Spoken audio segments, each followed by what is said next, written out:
जय हिंद दोस्तों।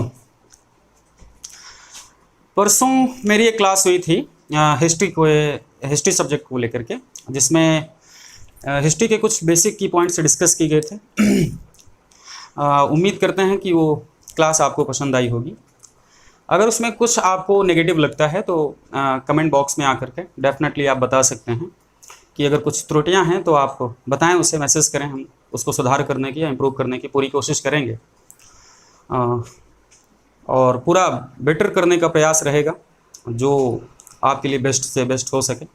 और हम पूरी यहाँ मेहनत करेंगे आपके लिए अच्छा से अच्छा मटेरियल देने की, और पूरी जिम्मेदारी के साथ हम आपके सामने जो भी चीज़ डिस्कस करेंगे वो पूरी जिम्मेदारी के साथ तथ्यात्मक बातें होंगी, और जो भी तथ्य आपके सामने प्रस्तुत किए जाएंगे उसकी रिस्पॉन्सिबिलिटी होगी।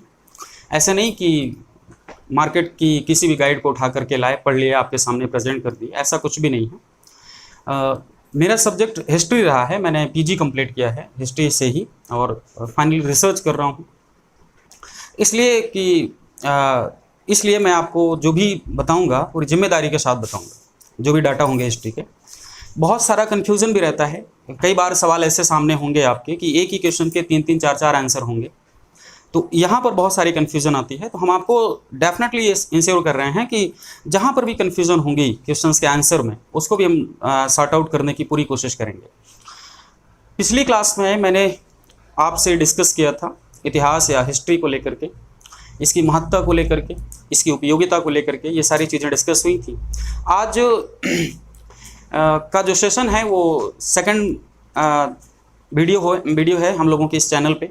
इनफैक्ट मेरा कल की क्लास हो नहीं पाई थी हमारी। कल की क्लास में पांडे सर ने आपकी क्लास ली थी और उम्मीद है कि वो भी क्लास आपको अच्छे से पसंद आ रही होगी।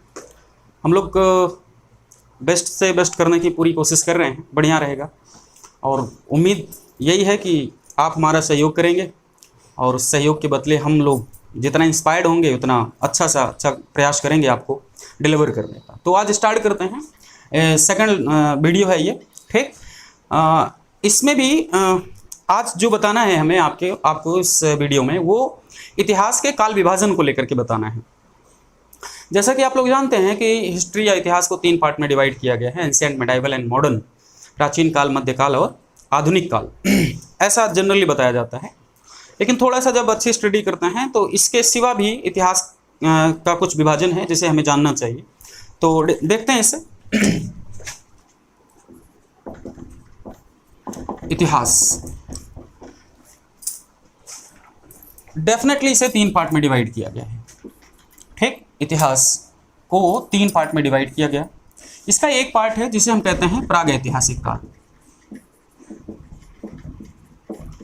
प्रागैतिहासिक काल, इसे ही हम लोग प्री हिस्ट्री के नाम से भी जानते हैं, ठीक। दूसरा है आद्य ऐतिहासिक काल, इसे हम इंग्लिश में प्रोटो हिस्ट्री के नाम से जानते हैं, ठीक। नेक्स्ट है ऐतिहासिक पीरियड या ऐतिहासिक काल। ये इसके 3 पार्ट हुए इतिहास के, ठीक। यहाँ पर इतना जानना जरूरी है कि जब भी किसी चीज़ का डिवीज़न किया जाए, चाहे वो जो भी सब्जेक्ट हो, अगर उसमें किसी भी चीज़ का डिवीज़न किया जा रहा है तो डिवीज़न करने के पीछे कुछ ना कुछ इंपॉर्टेंट कारण जरूर होता है, ठीक इसी तरह से जब इतिहास का विभाजन इतिहासकार के द्वारा किया गया तो इसके पीछे बहुत सारा रीजन था, बहुत बड़े कारण थे। इस वजह से इतिहास को 3 पार्ट में डिवाइड किया गया, इतिहास को इतिहास न रहने दिया गया, ठीक। तो ये प्रागैतिहासिक काल है, ये आद्य ऐतिहासिक काल है और ये ऐतिहासिक काल है, ठीक। अब मैं इसको अच्छे से डिस्कस करूं, आपके सामने इन सारी चीज़ों को इलेबरेट करूं, इससे ज़्यादा इंपॉर्टेंट कुछ पॉइंट्स हैं, उनको डिस्कस करना थोड़ा सा जरूरी हो जाता है। उसके बाद हम आपको डिस्कस करते हैं कि इन तीनों को 3 पार्ट में डिवाइड क्यों किया गया और इन तीनों में बेसिक या कॉमन डिफरेंस क्या है, ठीक। तो एक डेट है 1688 की, ध्यान रखेंगे। 1688 में एक महान क्रांति हुई है, औद्योगिक क्रांति, इंग्लैंड में, शायद आपको पता हो। तो 1688 में एक जर्मन दार्शनिक हैं या जर्मन स्कॉलर हैं जिनका नाम है क्रिस्टोफ सेलेरियस। क्रिस्टोफ सेलेरियस, ये इनका नाम है, ये जर्मन दार्शनिक हैं, ठीक। इन्होंने पहली बार 1688 ईस्वी में इतिहास का 3 पार्ट में डिवीजन किया, यानी कि इतिहास को 3 भागों में डिवाइड करने की कोशिश की। नाम क्या क्या है? प्राचीन काल, मध्यकाल और आधुनिक काल। ये इस तरह से पहली बार 1688 ईस्वी में, यहां ध्यान रखना इस बात का है कि ये भारतीय इतिहास का विभाजन नहीं है, इतिहास का विभाजन है जो कौन कर रहा है? जर्मन फिलोसोफर या जर्मन दार्शनिक 1688 में कर रहे हैं, क्रिस्टोफ सेलेरियस साहब। किसमें? प्राचीन काल, मध्यकाल और आधुनिक काल में। ठीक, इन्होंने इस तरह से डिवीजन किया। एक लंबे टाइम के बाद बात है 1817 की, ये पॉइंट ध्यान रखना है आपको। ये 1817 का टाइम है। जेम्स मिल नाम है व्यक्ति का। जेम्स मिल साहब ईस्ट इंडिया कंपनी के एक नुमाइंदे थे, लेकिन कभी भी भारत नहीं आए। ठीक, यानी कि ब्रिटेन के नागरिक थे ये जेम्स मिल साहब, और ये इनका आना भारत में कभी संभव ही नहीं हुआ। लेकिन इस व्यक्ति के द्वारा भारतीय इतिहास का विभाजन किया गया है, और विभाजन भी कैसा है? सांप्रदायिक आधार पर। ठीक, सांप्रदायिक आधार कैसा? जिस चीज को क्रिस्टोफ सेलेरियस साहब विश्व के संदर्भ में प्राचीन काल कह रहे हैं, उसी को जेम्स मिल साहब भारत में हिंदू काल के नाम से रिप्रेजेंट कर रहे हैं। किस नाम से? हिंदू काल से। ठीक, और ध्यान रहे कि ये जो कुछ भी डिवीजन किया जाता है वो किसी न किसी किताब में किया जाता है। तो जेम्स मिल साहब ने 1817 ईस्वी में एक अपनी किताब लिखी है, ब्रिटिश हिस्ट्री ऑफ इंडिया। किताब का नाम क्या है? British history of India. ये इनकी किताब है जो कब लिखी गई है? 1817 में जेम्स मिल के द्वारा, और ये किताब लंदन में बैठ करके लिखी गई है, ना कि भारत में। और ये लंदन में बैठा हुआ व्यक्ति भारतीय इतिहास का काल विभाजन कर रहा है। ये बहुत ही हास्यास्पद बात है अपने आप में। जैसे अगर आपसे कहा जाए कि आप सपोज कीजिए कानपुर में हैं और आपको राजस्थान का इतिहास लिखने की बात कही जाए, और आप कभी भी राजस्थान नहीं गए हैं, आप कितना अच्छा राजस्थान का इतिहास लिखेंगे ये आपको अच्छे से पता है। ठीक, तो ठीक उसी तरह से जेम्स मिल साहब ने 1817 में भारतीय इतिहास का काल विभाजन किया। किस आधार पर? उन्होंने प्राचीन काल को हिंदू काल कहा है, ठीक, मध्यकाल को मुस्लिम काल कहा है, और थर्ड पॉइंट, आधुनिक काल को उन्होंने ब्रिटिश काल कहा है। ये इंपॉर्टेंट बात है। यहां हिंदू हो सकता है, मुस्लिम हो सकता है, तो जो ब्रिटिश थे वो ईसाइयत के लोग थे, तो वो यहां पर ईसाइयत क्यों नहीं लिख रहे थे? अगर आपको ध्यान हो तो जो ईसाइयत है ना वो 2 पार्ट में डिवाइड है, एक कैथोलिक और एक प्रोटेस्टेंट। राइट, मार्टिन लूथर जी के द्वारा प्रोटेस्टेंट आंदोलन चलाया गया था कैथोलिक के खिलाफ, है ना। तो जेम्स मिल साहब ने 1817 ईस्वी में प्राचीन काल को हिंदू काल कहा है, मध्यकाल को मुस्लिम काल कहा है, आधुनिक काल को ब्रिटिश काल कहा है। ठीक, ये बात है 1817 ईस्वी की। ठीक, इनका ये करने का मकसद क्या था? सांप्रदायिक विभाजन इन्होंने क्यों किया? क्योंकि इस प्रकार से ये बताना चाह रहा था जेम्स मिल, वो कहना चाह रहा था कि जो प्राचीन काल था भारत के इतिहास का, वो हिंदुओं का काल था, और हिंदू जो थे वो इतिहासकार नहीं थे। डिकिंसन साहब ने ये बात कही है कि हिंदू इतिहासकार नहीं है, ये बात डिकिंसन साहब ने कही है सीधे तौर पर। और जो ये बात अपनी प्राचीनता के गौरव की बात करते हैं, ऐसा कोई गौरव नहीं है। यानी कि हम जो भारतीय हैं अपने प्राचीन इतिहास के को ध्यान में रखते हुए उस पर अपना बहुत ही गौरव फील करते हैं, गौरव महसूस करते हैं कि हमारा प्राचीन टाइम बहुत अच्छा रहा है। जैसा कि आप ऋग्वेद में देख लें, ऋग्वेद को आधार बनाते हुए स्वामी दयानंद सरस्वती ने एक स्लोगन दिया था, वेदों की ओर लौटो। क्योंकि ऋग्वेद में जो आज आधुनिक काल में जो समस्याएं हैं वो उस समय भी नहीं थी, आज से लगभग 2,500-3 हजार साल पहले। ठीक, यानी कि ऋग्वेद का जो टाइम पीरियड था वो बहुत अच्छा और शानदार टाइम पीरियड था। ठीक, तो हम उसी पर गौरव कर रहे थे, अभिमान कर रहे थे। तो उसने बिल्कुल बोला कि जो ये हिंदू बोल रहे हैं कि इनकी ये जो अपनी प्राचीनता पर गौरव कर रहे हैं, गौरव करने जैसा कुछ था ही नहीं प्राचीन काल में। गौरव किस बात का कर रहे हैं? ये हमेशा से गुलाम रहे हैं, जबकि हमारे यहां लिच्छवी गणराज्य रहा है। अगर आप ध्यान से समझें तो दुनिया का सबसे पहला गणराज्य या गणतंत्र भारत में लिच्छवी गणराज्य के नाम से जाना जाता है। दुनिया का सबसे पहला गणतंत्र था या गणराज्य था। ठीक, तो इसको डिनाई करना था। मुस्लिम काल, मध्यकाल को बोल रहे हैं, क्यों? क्योंकि इससे ये प्रूफ करना चाह रहे हैं कि ये भारतीय जो हैं हमेशा से गुलाम रहे हैं। ठीक, मानसिक रूप से, शारीरिक रूप से हमेशा गुलाम रहे हैं, और मुस्लिमों के गुलाम यानी कि अधीन रहे हैं, और इनका हमेशा आपस में संघर्ष रहा। हिंदुओं का और मुसलमानों का आपस में मेडाइवल टाइम पीरियड में संघर्ष रहा। और संघर्ष क्यों रहा? क्योंकि ये अनसिविलाइज्ड थे, असभ्य थे, इन्हें पढ़ना लिखना बोलना ढंग से खाना खाना, इन सारी चीजों की तमीज नहीं थी। ध्यान से समझे इस बात को, कौन समझाना चाह रहा है हमको? ये जेम्स मिल। ठीक, ये जेम्स मिल हैं जो ये बता रहे हैं कि हिंदू और मुसलमान आपस में लड़ाई या संघर्ष इस वजह से कर रहे हैं क्योंकि ये अनसिविलाइज्ड हैं, यानी कि असभ्य हैं। और तीसरा पार्ट है ब्रिटिश काल का। इसने क्या कहा कि तीसरा जो पार्ट बन रहा है वो है ब्रिटिश काल का, न कि ईसाइयत का। ऐसा क्यों बोला? ऐसा इसलिए बोल रहा है क्योंकि एक व्यक्ति हैं जिनका नाम क्या है, रुडयार्ड किपलिंग साहब। रुडयार्ड किपलिंग, ठीक। रुडयार्ड किपलिंग के द्वारा एक लंबे टाइम के बाद एक सिद्धांत दिया गया है, व्हाइट्समैन बर्डन थ्योरी, यानी कि श्वेत लोगों का बोझ, श्वेत लोगों का बोझ का सिद्धांत।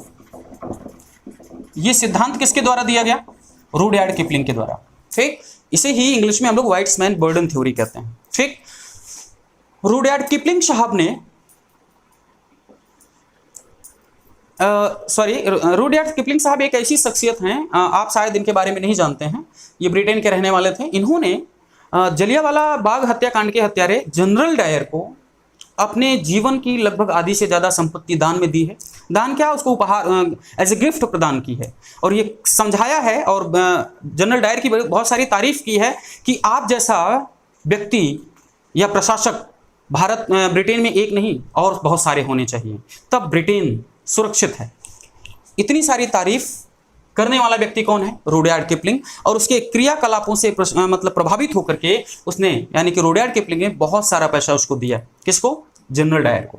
इन्होंने एक सिद्धांत दिया था, श्वेत लोगों के बोझ का सिद्धांत। ये क्या था? इससे ये प्रूफ हो रहा था, मतलब इस सिद्धांत से ये क्लियर किया जा रहा था कि ब्रिटेन ने जो भारत को औपनिवेशिक बना रखा है, यानी कि अपना उपनिवेश बना रखा है, वो बड़ी मजबूरी में बना रखा है। क्योंकि इनके जो गॉड या भगवान है यीशु मसीह साहब, उन्हें इनको ऑर्डर किया है, आदेश दे रखा है। क्या आदेश दे रखा है? कि ब्रिटिश जो हैं वो दुनिया की सबसे सभ्य जातियां हैं, उच्च रक्त के सिद्धांत वाले लोग हैं ये, यानी कि इनका ब्लड हायर है, ठीक। इनसे उच्च ब्लड किसी का नहीं है और ये दुनिया की सबसे अच्छी नस्ल हैं और सबसे अच्छी जातियां हैं। तो इस वजह से इनकी जिम्मेदारी बन जाती है कि दुनिया की जितनी भी अनसिविलाइज्ड जातियां हैं उन सभी अनसिविलाइज्ड जातियों को सिविलाइज्ड बनाया जाए। किसके द्वारा? ब्रिटेन के द्वारा। यह सिद्धांत इस बात को क्लियर कर रहा था, ठीक। इसी मतलब काफी हद तक प्रभावित रहा होगा। यही बात यहां पर कौन बोलना चाह रहे हैं? जेम्स मिल साहब। जेम्स मिल साहब ने यही कहा कि ये दोनों लोग आपस में संघर्षरत थे, अनसिविलाइज्ड थे, कोई लोकतंत्र नहीं था, कोई गणतंत्र नहीं था, सिर्फ ये मानसिक रूप से गुलामी करने के आदी हो चुके थे। हम भारत में आए और भारत में कानून का शासन लागू किए पहली बार, यानी कि जो तानाशाही प्रवृत्ति थी और जो राजशाही प्रवृत्ति थी, उन सारी प्रवृत्तियों को छोड़ करके हमने भारत में कानून का शासन लागू करना उचित समझा और वही हम कर रहे हैं। इनको हम सिविलाइज्ड बना रहे हैं, इनके लिए एजुकेशन यानी कि शिक्षा दे रहे हैं, स्कूल कॉलेजेस ओपन किए जा रहे हैं, क्योंकि ये पूरी तरह से अनसिविलाइज्ड हैं। इस वजह से इन्हें सिविलाइज्ड करने में वक्त लग रहा है और इस वजह से हमें भारत में रुकना पड़ रहा है। हमारी यानी कि ब्रिटिश की तनिक मात्र इच्छा नहीं है वो भारत में रुकें ऐसे अनसिविलाइज्ड लोगों के बीच में। वो सिर्फ हमारी सेवा करने आए थे और कितनी अच्छी सेवा की, ये बहुत हद तक कांग्रेस के एक प्रोमिनेंट लीडर हैं जिनका नाम है शशि थरूर साहब। इनका नाम आते ही ना एक अजीब सी फीलिंग आती है।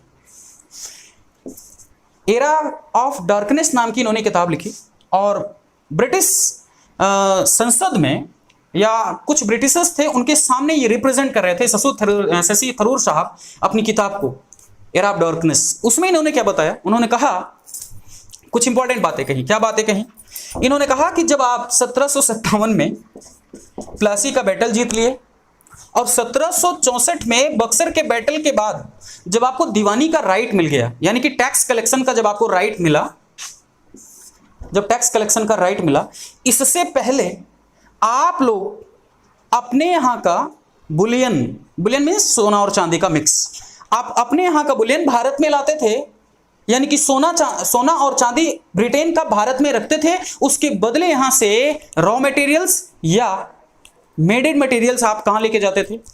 इंग्लैंड लेके जाते थे। उस समय अगर आपको ध्यान हो तो भारत की जो जीडीपी थी वो 23% थी पूरे विश्व की। 23% की जीडीपी थी। आज अमेरिका की इतनी जीडीपी नहीं है वर्तमान समय, ठीक, नहीं चाइना की। जब आप 1947 में भारत को आजाद करके गए, 15 अगस्त 1947 को, कितनी बड़ी गलतफहमी है कि आपको लगता है कि 15 अगस्त 1947 को देश आजाद हो गया था। ये सबसे बकवास बात है। 15 अगस्त 1947 को हमेशा ध्यान रहे आपको कि भारत आजाद नहीं हुआ है। 15 अगस्त 1947 तक भारत सिर्फ और सिर्फ डोमिनियन हुआ है, आजाद नहीं हुआ है, ठीक। अगर डोमिनियन का मतलब नहीं समझ पा रहे हैं आप लोग और वास्तव में आपको लगता है कि भारत 15 अगस्त 1947 को आज़ाद हो गया है, तो ये बहुत बड़ी गलतफहमी में है। बड़ी जिम्मेदारी के साथ बोल रहा हूँ। अगर इसको जानना है तो कमेंट बॉक्स में हमें इन्फॉर्म करें, डेफिनेटली इसको क्लियर करेंगे। तो वास्तव में भारत आज़ाद कब हुआ है, ठीक। इतना जरूर ध्यान रखें, मैं क्ल्यू दे रहा हूँ कि 24 जनवरी 1950 को भारत में राष्ट्रपति का पद बना है। इससे पहले भारत का मुखिया कौन था ये आप क्लियर करो। जिस देश का मुखिया अगर अपना ना हो ना तो देश गुलाम माना जाता है, अपना नहीं माना जाता। यानी कि अपने घर का बुजुर्ग व्यक्ति अपना मालिक ना हो, कोई दूसरा आदमी हो, तो हम गुलामी होंगे ना, फिर आज़ाद नहीं है तब तक, फ्री पूरी तरह से। तो 1757 से 1764 या प्लासी के बैटल और 1764 में बक्सर के बैटल के बाद जो दीवानी का राइट मिला इनको, उस समय भारत की जीडीपी 23% थी। तथा कथित आज़ादी 15 अगस्त 1947 वाली जो हमें पता है, उस समय जब ये आप हमें छोड़ करके जा रहे थे तो उस समय भारत की जीडीपी 3% थी। ये मैं नहीं बता रहा हूं, ये कौन बता रहा है? शशि थरूर साहब अपनी किताब एरा ऑफ डार्कनेस में, ठीक। सारे लोग यानी कि सारे ब्रिटिशर्स सुन रहे थे इनकी बात को, और अच्छी बात क्या है कि सारे ब्रिटिशर्स तालियां बजा रहे थे इनकी बात पे, ठीक। इसी बीच में शशि थरूर साहब ने एक शानदार बात और कही। उन्होंने कहा क्या, कोहिनूर हीरे की बात चल रही थी जो कि महारानी एलिजाबेथ के मुकुट में है। 3 पार्ट में डिवाइड है इस टाइम वो, और एक ब्रिटिश म्यूजियम में है, एक महारानी के मुकुट में है, एक का मुझे रिकॉल नहीं है, ठीक। उन्होंने कहा कि हमें आपसे कोहिनूर नहीं चाहिए। ऐसा हो सकता है कि आपकी कोई भारतीय ये बोल दे कि हमें कोहिनूर नहीं चाहिए? ऐसा 3 देश दावा करते हैं कोहिनूर के लिए, भारत, अफगानिस्तान और पाकिस्तान। तीनों दावा करते हैं कि कोहिनूर हमारा है, ठीक। ब्रिटेन तो दावा करेगा ही, क्योंकि ब्रिटेन बोलता है दिल्ली ने हमें गिफ्ट दिया है, हमने छीना नहीं है। तो जब कोई चीज़ गिफ्ट में दी जाती है तो उसको वापस नहीं लिया जा सकता, ठीक। शशि थरूर साहब ने जो दूसरी इंपॉर्टेंट बात कही है वो ये कि आपने हमारी जो व्यवस्था थी, अर्थव्यवस्था 23% से 3% पर ला करके आपने हमारा पूरी तरह से आर्थिक शोषण किया, ठीक। और आर्थिक शोषण करने के बाद हमारी अर्थव्यवस्था को पूरी तरह से आपने चोटिल कर दिया, यानी कि अस्त व्यस्त कर दिया। और आपने हमारे ऊपर लगभग 200 सालों तक राज किया, यानी कि हमको गुलाम बना के रखा। हम आपको इन 200 सालों की गुलामी के बदले माफ कर देंगे। मैं मतलब ये शशि थरूर साहब बोल रहे थे कि बड़ी जिम्मेदारी के साथ बोल रहा हूं, मैं एक भारत का जिम्मेदार नागरिक होने के नाते आपको 200 सालों की भारत की गुलामी के जो आपने 200 सालों की गुलामी की भारत पर, हम उसके लिए आपको माफ कर देंगे। हम भारतीय संसद से या भारत के प्रधानमंत्री से इस बात की दरख्वास्त करेंगे कि वो भारत आपको माफ कर देगा इन 200 सालों के लिए। लेकिन इसके बदले कंडीशन ये है कि आप ब्रिटिश महारानी को बोलें कि वो इन 200 सालों के शोषण के बदले 200 पाउंड हमें पे करें, यानी कि इंडियन गवर्नमेंट को पे कर दें प्रतीक के रूप में, हम आपको माफ कर देंगे। इस 200 पाउंड का यह मतलब होगा कि ब्रिटिश महारानी या ब्रिटेन के द्वारा यह स्वीकार कर लिया गया कि ब्रिटेन ने भारत को 200 सालों तक गुलाम बना करके उसकी अर्थव्यवस्था को नष्ट कर दिया। कितनी शानदार बात कही शशि थरूर साहब ने, और हम उसको आइडेंटिफाई कैसे करते हैं आपको पता है, ठीक। तो हम अपने पॉइंट पे रिटर्न होते हैं। तो जेम्स मिल साहब की बात समझ में आ गई होगी आपको, और कितना भयानक उत्तर दिया है शशि थरूर साहब ने। और भारत में नहीं बोल रहा था वो इंसान, वो ब्रिटेन में बोल रहा था। और जब ये सारी बातें कर रहे थे तो भारत के तत्कालीन प्रधानमंत्री, ये लगभग 2015-16 की बात है, भारत के तत्कालीन प्रधानमंत्री नरेंद्र मोदी जी भारतीय सदन में खड़े होकर के ये बोला था कि शशि थरूर साहब, आपने भारत का मान और गौरव बढ़ाया है ब्रिटेन में। एक बीजेपी का आदमी एक कांग्रेस के प्रोमिनेंट लीडर की तारीफ कर रहा था। तारीफ व्यक्ति की नहीं है, ध्यान रहे इस बात का, ठीक। तो मैंने यहां पर आपको ये बात समझाई कि 1688 में ये 3 पार्ट में डिवीजन किया गया इतिहास का, क्रिस्टोफ सेलेरियस के द्वारा। 1817 में जेम्स मिल के द्वारा डिवीजन किया गया, और एक डेट और है 1903 में एक व्यक्ति हैं स्टेनली लेनपूल। स्टेनली लेनपूल ने इस सांप्रदायिक विभाजन को अस्वीकार करते हुए भारत के इतिहास को पुनः से 3 पार्ट में डिवाइड कर दिया। एक नाम रखा प्राचीन, दूसरा नाम रखा मध्य और तीसरा रखा आधुनिक काल। बात समझ गए होंगे आप कि 1688 में विश्व के इतिहास को इस तरह से डिवाइड किया गया। 1817 में जेम्स मिल के द्वारा भारत के इतिहास को इस तरह से सांप्रदायिक विभाजन किया गया। ठीक कुछ समय के बाद 1903 में स्टेनली लेनपूल जी के द्वारा भारत के इतिहास को पुनः से प्राचीन काल, मध्यकाल और आधुनिक काल में डिवीजन कर दिया गया। उम्मीद है कि ये बात आपको अच्छे से समझ में आ गई होगी।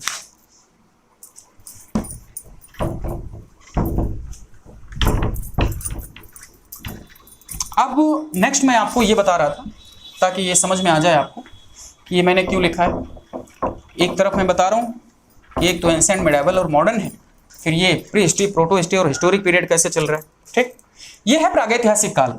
वास्तविक तरीके से अगर देखा जाए तो भारत का इतिहास का जो विभाजन है वो यही है। पहला विभाजन ये है प्रागैतिहासिक काल। और इतना ध्यान रहे कि इन तीनों कालखंड में हम मानव का अध्ययन करने वाले हैं। ठीक, किसके बारे में जानने वाले हैं? मानव के बारे में जानने वाले हैं, मानव की क्रियाकलापों के बारे में जानने वाले हैं, उनकी सभ्यता और संस्कृति को जानने वाले हैं। और तीनों जगह पर ही मानव है, यानी कि तीनों कालखंड में मानव है। तो प्रागैतिहासिक कालखंड का जो मानव है वो पूरी तरह से असभ्य है। कैसा है? असभ्य है, यानी कि अनसिविलाइज्ड है। उसके पास अपनी कोई लिपि नहीं है, जंगल में निवास करता है, कंद, फल, शिकार और गुफा, इन सारी चीजों का सेवन करता है, जंगलों में निवास करता है, गुफाओं में रहता है। अच्छी बात यह है कि आग के बारे में जानकारी है। ठीक, यानी कि प्रागैतिहासिक काल का जो मानव है बिल्कुल बर्बर है, अनसिविलाइज्ड है, लिपि के बारे में कोई जानकारी नहीं है, एजुकेशन नहीं उसके पास, जंगलों में रहता है। ठीक, जंगलों से जो फल फूल मिल रहे हैं उनका सेवन कर रहा है, नहीं तो शिकार करके भोजन कर रहा है, गुफाओं में रहता है बरसात से और अन्य चीजों से बचने के लिए। ठीक, यह है प्रागैतिहासिक काल का मानव। सवाल आपसे पूछा जाएगा कि प्रागैतिहासिक काल के जनक कौन है, तो उनमें आप नाम लेंगे रॉबर्ट ब्रूसफुट साहब का। क्या नाम है? Robert Bruce Foote. Robert Bruce Foote. Robert Bruce Foote साहब को 1863 में मद्रास, चेन्नई के पल्लवरम नामक जगह से एक हैंडेक्स मिला है। क्या मिला है? हैंडेक्स, जिसे आप कुल्हाड़ी कहते हैं। मात्र एक प्रमाण मिल जाने की वजह से इन्हें प्रागैतिहासिक काल का या प्री हिस्ट्री का जनक नहीं माना जाता है, क्योंकि इन्होंने यानी कि रॉबर्ट ब्रूसफुट साहब को प्रागैतिहासिक काल से संबंधित लगभग 450 साक्ष्य मिले हैं, यानी कि आर्कियोलॉजिकल एविडेंस मिले हैं। इतने सारे एविडेंस मिलने की वजह से रॉबर्ट ब्रूसफुट साहब को प्रागैतिहासिक काल का जनक कहा जाता है। ठीक, ये इतना समझ आया होगा। इसी प्रागैतिहासिक काल के अंतर्गत हमें पाषाण काल को पढ़ना होता है। पाषाण काल यानी कि स्टोन एज। और इस पाषाण काल के जनक के तौर पर माना जाता है किसे? अलेक्जेंडर कनिंघम को। Alexander Cunningham. ठीक, अलेक्जेंडर कनिंघम भारतीय पुरातत्व सर्वेक्षण के जनक माने जाते हैं। ठीक,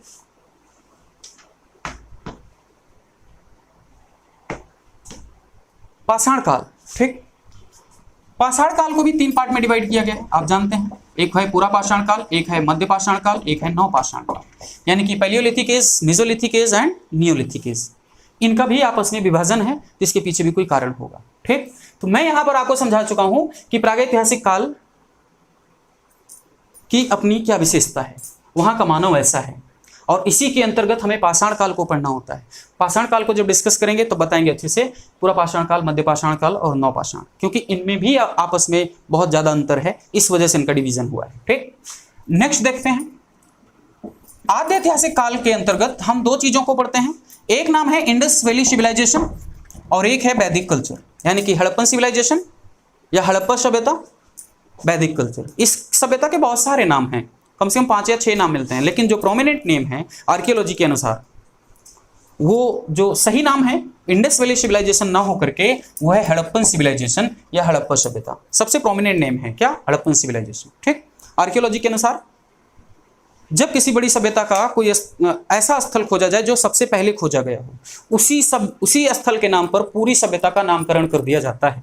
क्योंकि 1921 में पहली बार हड़प्पा स्थल को खोजा गया था, इस वजह से पूरी सिविलाइजेशन का ही नाम किस नाम से रखा गया? हड़प्पन सिविलाइजेशन के नाम से। ठीक, तो आद्य ऐतिहासिक काल के अंतर्गत हम 2 पार्ट मतलब क्या क्या पढ़ते हैं? इंडस वैली सिविलाइजेशन और वैदिक कल्चर। ठीक, इंडस वैली सिविलाइजेशन और वैदिक कल्चर अपने आप में बहुत ही प्रोमिनेंट चीजें हैं। मैं यहां पर कई बार बोल रहा हूं सिविलाइजेशन यानी कि सभ्यता, और यहां पर कल्चर बोल रहा हूं यानी कि सभ्यता और कल्चर यानी कि सभ्यता और संस्कृति में तो आद्य ऐतिहासिक काल में जैसे कि मैंने बताया कि इंडस वैली सिविलाइजेशन और वैदिक कल्चर को हम डिस्कस करते हैं, और मैंने बताया कि सभ्यता और संस्कृति दोनों अलग अलग जगह पे यूज हो रहे हैं। तो इनफैक्ट डेफिनेटली यानी कि सभ्यता और संस्कृति में अपना बहुत बड़ा अंतर होता है। सभ्यता अलग चीज होती है, संस्कृति अलग चीज होती है। ठीक, तो हड़प्पन सिविलाइजेशन में आप हड़प्पन कल्चर नहीं कह सकते। ठीक, हड़प्पन सिविलाइजेशन है तो सिविलाइजेशन है। ठीक, कल्चर उसके अंतर्गत पढ़ेंगे, और ये वैदिक क्या है? कल्चर है। ठीक, सभ्यता नहीं है। ये मैंने आपको बताया कि प्रागैतिहासिक काल के अंतर्गत हम पाषाण काल को पढ़ेंगे, आद्य ऐतिहासिक काल के अंतर्गत हम इन दोनों चीजों को पढ़ेंगे। अब है ऐतिहासिक काल, इसके अंतर्गत हम पढ़ते हैं प्राचीन काल, इसके अंतर्गत पढ़ते हैं मध्यकाल, और इसके अंतर्गत पढ़ते हैं आधुनिक काल। ठीक, प्राचीन काल अब जरा ध्यान से समझेंगे कि यहां का जो प्राचीन काल है वो पाषाण काल से स्टार्ट नहीं हो रहा है, न ही इंडस वैली सिविलाइजेशन से स्टार्ट हो रहा है। भारत का जो प्राचीन काल है वो 500 बीसी से स्टार्ट हो रहा है, यानी कि बुद्धा काल से स्टार्ट हो रहा है, गौतम बुद्ध के टाइम पीरियड से स्टार्ट हो रहा है। ठीक, और ये कब तक चलता है? लगभग तब तक चलता है जब तक स्लैब डायनेस्टी की स्थापना नहीं हो जाती। हाँ, इतना जरूर है, इतना आपको ध्यान रखना पड़ेगा इतिहास के विद्यार्थी होने के नाते, कि अगर आपसे सवाल यह पूछ लिया जाए कि प्राचीन काल की शुरुआत कब से मानी जाती है, उसकी तारीख क्या है? ठीक, या आधुनिक काल की तारीख क्या है? जैसे कई बार आपसे पूछा जाता है कि आधुनिक काल की शुरुआत कब से मानी जाती है? 1707 औरंगजेब की डेथ से, या 1757 प्लासी का बैटल से। जैसा कि यदुनाथ सरकार साहब ने कहा था, उन्होंने क्या कहा? प्लासी के बैटल के बाद जब हम हार गए प्लासी के बैटल में, तो यदुनाथ सरकार साहब का एक शानदार कमेंट आया। क्या था? और ये सिविल यूपीएससी का अपना मेंस का क्वेश्चन भी है। क्या क्वेश्चन था? कि यदुनाथ सरकार के एज इट इज सेंटेंस को उठाया था यूपीएससी ने। क्या था सेंटेंस? कि प्लासी के बैटल के बाद भारत में मध्यकाल का समापन हुआ और आधुनिक काल की शुरुआत हुई। यानी कि प्लासी के बैटल से मध्यकाल समाप्त हो जाता है और आधुनिक काल स्टार्ट हो जाता है। यह बहुत बड़ी मतलब ऐसे बोल सकते हैं कि बहुत बड़ी नासमझी थी यदुनाथ सरकार साहब की, जो उन्होंने ये बात कही। क्यों?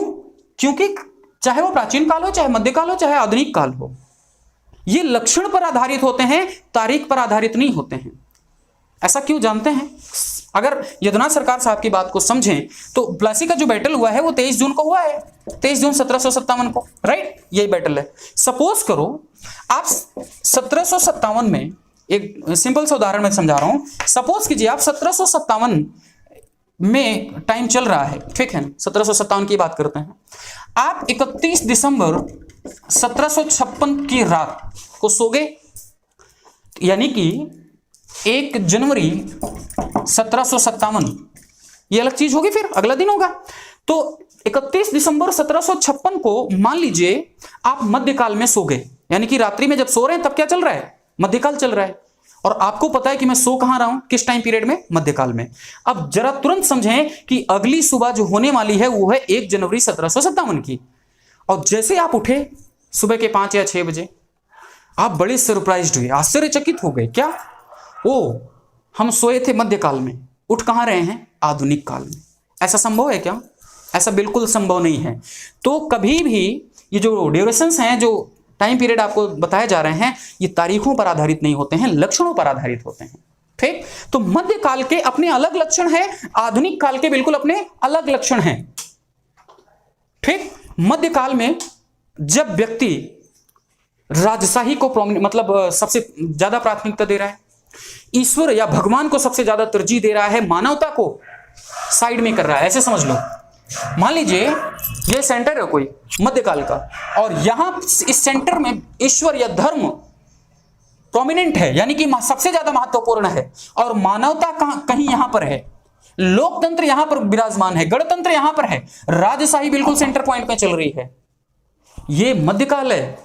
और जैसे ही ये व्यवस्था चेंज हो जाए, व्यवस्था चेंज होकर क्या हो जाए, मानवता प्रोमिनेंट हो जाए, यानी कि मानव का कल्याण, मानव के बारे में विचार करना, ये सबसे पहली प्राथमिकता हो जाए। धर्म, ईश्वर, ये सारी चीजें साइड में हो जाएं, राजतंत्र साइड में हो जाए, वो सेकेंडरी हो जाए, प्राइमरी हो जाए मानवता, ह्यूमैनिटी, तब क्या हो जाता है, तब आधुनिक काल की शुरुआत मानी जाती है। तो जब आपको इस तरह के लक्षण दिखाई दें तो वो आधुनिक काल है। और जब जब ज्यादा धर्म को तरजीह दिया जा रहा है तो इसका मतलब वो मध्यकाल का टाइम चल रहा है। ठीक, तो इस तरह से मैंने आपको इन तीनों में अंतर समझाया। इसमें मैंने बताया कि मानव कैसा है, यहां पर ऐसा है। अब जरा इसको समझना है कि प्रागैतिहासिक काल से आद्य ऐतिहासिक काल को अलग क्यों किया गया। तो अलग करने के पीछे का कारण यह है कि यहां का मानव पूरी तरह से सिविलाइज्ड है, सभ्य है। ठीक, उसकी अपनी सभ्यता है, उसकी अपनी संस्कृति है, उसकी अपनी लिपि है। इस लिपि का नाम है बूस्ट्रोफिडान लिपि, लेकिन दुर्भाग्य से आज तक हम उसकी लिपि को पढ़ नहीं पाए हैं। ठीक, ये हमारी लापरवाही है या हमारी अज्ञानता है। ठीक, व्यापारी हैं, ठीक, और बहुत शानदार सभ्यता है इंडस वैली सभ्यता, इंडस वैली सिविलाइजेशन की सभ्यता। ठीक, यहां पर दिखा आपको, इनसे बहुत ज्यादा अंतर है। कहां पर, आद्य ऐतिहासिक काल में। ठीक, अब यहां से ऐतिहासिक काल कैसे अलग हो गया, इसलिए अलग हो गया क्योंकि यहां पर भी मानव सभ्य है। ठीक, उसको भी अपनी लिपि की जानकारी है, लेकिन जिस तरह से इनकी लिपि को डिसाइफर नहीं किया जा सका था, इनकी लिपि को डिसाइफर किया जा सका है, यानी कि इनकी लिपि को पढ़ा जा सका है। यानी कि यहां के बारे में जो जानकारी हमें मिल रही है, यहां के मानव के बारे में जो जानकारी मिल रही है, वो सिर्फ और सिर्फ आर्कियोलॉजिकल एविडेंसेस के माध्यम से हमें जानकारी मिलती है। उनकी हड्डियों से, उन्होंने जो औजार बनाए, उन सारी चीजों की जब जानकारी मिली, जब हमें प्राप्त हुए, तब हम किनके बारे में जान पाए, प्रागैतिहासिक काल के मानव के बारे में। ठीक, आद्य ऐतिहासिक काल के मानव के बारे में भी हम इनके बनाए गए मकान, इनके द्वारा बनाए गए जो निर्मित घड़े थे या जो बर्तन थे, ठीक, और इनके द्वारा जो बनाई गई नालियां थी, इन सारी चीजों से हमें आद्य ऐतिहासिक काल के बारे में जानकारी मिलती है। यानी कि इंडस वैली सिविलाइजेशन के बारे में, हड़प्पन सिविलाइजेशन के बारे में जानकारी का जो स्रोत है, वो स्रोत भी क्या है, सिर्फ आर्कियोलॉजिकल है, यानी कि पुरातात्विक है। हाँ, लिपि मिली है लेकिन पढ़ नहीं पाया, पढ़ा नहीं जा सका आज तक। ठीक, अब ऐतिहासिक काल में क्या है, तो ऐतिहासिक काल के बारे में हमें जो जानकारी प्राप्त होती है, वो जानकारी दोनों माध्यमों से प्राप्त होती है, आर्कियोलॉजिकल एविडेंस के माध्यम से भी और साहित्यिक माध्यमों से भी। तो ये बड़े कारण थे इतिहास के विभाजन के पीछे। तो इस तरह जरूर ध्यान रखें कि इतिहास का विभाजन इस तरह से हुआ है, और जो आप एंशिएंट, मेडिवल और मॉडर्न जानते हैं, वो कहां हुआ है, ऐतिहासिक कालखंड में आकर के। ठीक, अगली क्लास जो होगी, मैंने आपसे कहा था कि हम जनक पढ़ाएंगे, लेकिन मुझे उचित लगा कि पहले आपको विभाजन बता दिया जाए। अगली जो क्लास होगी कल, उसमें हम आपको डेफिनेटली इतिहास के जनक या भारतीय इतिहास के कौन जनक हैं, उनके बारे में डिस्कस करेंगे। तब तक के लिए घर में रहें, सुरक्षित रहें, स्वस्थ रहें। जय हिंद।